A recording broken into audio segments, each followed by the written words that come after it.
حضرت حسین رضی اللہ تعالیٰ عنہ نے ان دنوں میں جو وہاں گزرے، جتنے بھی کوفی آئے ہوئے تھے نا، اکثر و بیشتر تو کوفے کے لوگ تھے، ان سے کہا کہ میں خود نہیں آیا، تم نے مجھے بلایا تھا، اے فلاں ابن فلاں، کیا تم نے مجھے خط نہیں لکھا تھا کہ آؤ؟ اے فلاں ابن فلاں، کیا تم نے مجھے پیغام نہیں بھیجا تھا کہ یہاں تشریف لیجیے؟ اب دیکھو میرے پاس تمہارے خطوط موجود، وہ ایک تھیلا جس میں کہ خطوط ہے وہ ملا کے میدان میں 20 جو ہے خاندان بنی ہاشم میں سے شہید ہوئے۔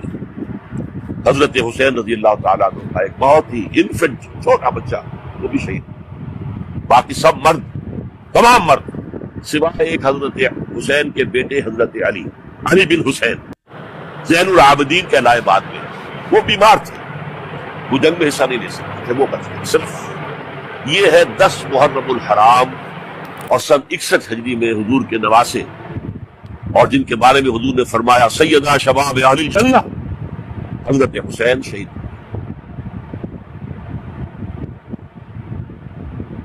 کوفہ چونکہ حضرت حسین کے پاس پیغام آ رہے تھے کوفے سے، چونکہ کوفے کو حضرت علی نے دارالخلافہ بنا لیا تھا، اور وہاں سمجھا جاتا تھا کہ حضرت علی کے ہمدرد اور حضرت شیعان علی جنہیں ہم کہے، ان کے ساتھی ہم خیال یہ لوگ ہیں کثرت کے ساتھ، اور وہاں سے اب خطوط کا تانکا شروع ہو گیا، آپ یہاں آئیے، ہم بےتاب ہیں، آپ کا استقبال کریں گے، آپ کے ہاتھ میں بیعت کریں گے، تاکہ یہ جو قیصر و کسریٰ کی سنت شروع ہو رہی ہے اس کو روکا جا سکے۔ وہ تانتا بنا ہوا ہے خطوط کا، تو حضرت حسین رضی اللہ تعالیٰ عنہ نے فیصلہ کر دیا کہ میں کوفے جاؤں۔ حضرت زبیر روکتے رہتے کہ نہیں، کوفیوں پر اعتماد نہ کیجیے، یہ زبانی کلامی ساتھ دیتے ہیں، جب ڈنڈا چلتا ہے تو پھر یہ ہٹ جاتے میدان سے۔ اور حضرت حسین رضی اللہ تعالیٰ عنہ بامروت انسان، شریف النفس انسان، کیسے ممکن تھا غیرت مند غیور انسان وہ کیسے ان کی بات کرے؟ لہٰذا اچھا چلو چلتے ہیں کوفے کی طرف، آگے بڑھتے چلیں گے، کربلا میں پہنچ گئے، جو کچھ وہاں ہوا ہے پھر آپ کو معلوم ہے۔ اس میں یہ بات ہے، پہلے 1000 کا لشکر بھیجا تھا عبید اللہ بن زیاد، اس پر حضرت حسین رضی اللہ تعالیٰ عنہ نے جو باتیں کہی وہ کچھ اثر انداز ہو گئی۔ ان کا افسر جو تھا حر بن یزید تمیمی، وہ بعد میں حضرت حسین کا حامی ہو گیا، اور حضرت حسین کے ساتھ ہی اس کو بھی شہادت نصیب۔ پھر دوسرے کو بھیجا عمرو بن سعد بھی ایک بڑی عظیم شخصیت کے کا بیٹا تھا، حضرت سعد ابن ابی وقاص جو فاتح ایران تھے، اور جن کو غزوہ احد کے موقع پر حضور نے فرمایا تھا کہ اے سعد تیر چلاؤ، میرے ماں باپ تم پر قربان۔ جبکہ احد میں گھیراؤ کر لیا تھا حضور کا، اور کفار قتل کرنے کے لیے ہجوم کر رہے تھے، اور کچھ حضرات تیر چلا چلا کے انہیں پھینک رہے تھے، دور جو ہے ہٹا رہے تھے، جن میں سے حضرت سعد ابن ابی وقاص بھی تھے۔ پھر وہ فاتح ایران تھے، اسی لیے گورنر بن گئے تھے ایران کے۔ سعد جو ہے ان کا بیٹے، یہ عمر جو ہے، یہ اب ایک بڑے صوبے کا گورنر بھی تھا، اس وقت 4000 آدمی دے کر بھیجا، وہ بھی نرمی کرتا رہا، اس نے کوئی تشدد نہیں کیا، اس کے اندر بہرحال اپنے عظیم باپ کے خون کا کچھ اثر تھا۔ لیکن یہ کہ پھر ابن زیاد کو اطلاع مل گئی کہ عمرو ابن سعد جو ہے وہ تو لے تو لال کر رہا، حملہ نہیں کر رہا، قتل نہیں کر رہا، بلکہ یہ کہ وہ تو اس راستہ بھی دینے کے لیے تیار ہے کہ نہ مدینے کی طرف جائیے اور نہ آپ مکے کی طرف جائیے، نہ کوفے کی طرف جائیے، بلکہ آپ چاہے تو دمشق چلے جائیں، یزید سے اپنا معاملہ۔ اس پر ابن زیاد نے پھر وہاں سے خط لکھا، میں نے تمہیں اس کام کے لیے بھیجا تھا، میں نے تمہیں حکم دیا تھا حسین سے میری بیعت لو، یعنی میری بیعت کے ذریعے یزید کی بیعت، اور اسے پکڑ کر لا کر میرے سامنے پیش کیا۔ لہذا پھر اس نے ایک بہت خوفزار شخص کو زیادہ فوج دے کر بھیجا ہے، اور وہ جو ہے اس نے آ کر جو ہے شمر میں پھر اس نے فیصلہ کیا۔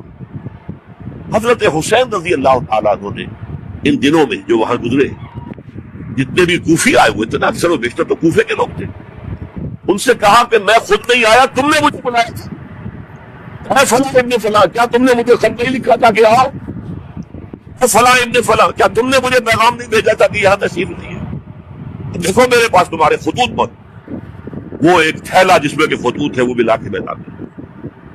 یہ حضرت حسین رضی اللہ تعالیٰ عنہ کی شرافت اور اپنی صاف دلی، کوئی اس کے اندر عیاری نہیں تھی ان کے اندر، اللہ سبحانہ وتعالی، لیکن یہ کہ اس کا نتیجہ اچھا نہیں تھا۔ نتیجہ کیا نہیں؟ اب انہیں پتا چل گیا کوفیوں کو اگر اب حسین زندہ دمشق پہنچ گئے یزید کے پاس تو یہ ہم سب کا معنی پھوڑ دیں گے، ہماری شامت آ جائے گی، لہذا اب تو کسی صورت انہیں زندہ نہیں رہے۔ یہ بڑا اہم واقعہ نوٹ کرنا، اس لیے کہ حضرت حسین نے ایک ایک کا نام لے کر فلاں ابن فلاں ہے، فلاں ابن فلاں ہے، فلاں ابن فلاں، کیا تم نے کیا تمہارا پیغام؟ اب انہوں نے دیکھا کہ یہ بھانڈا آ کر یزید کے ہاں جا کر توڑ دیا گیا تو پھر ہماری خیر نہیں۔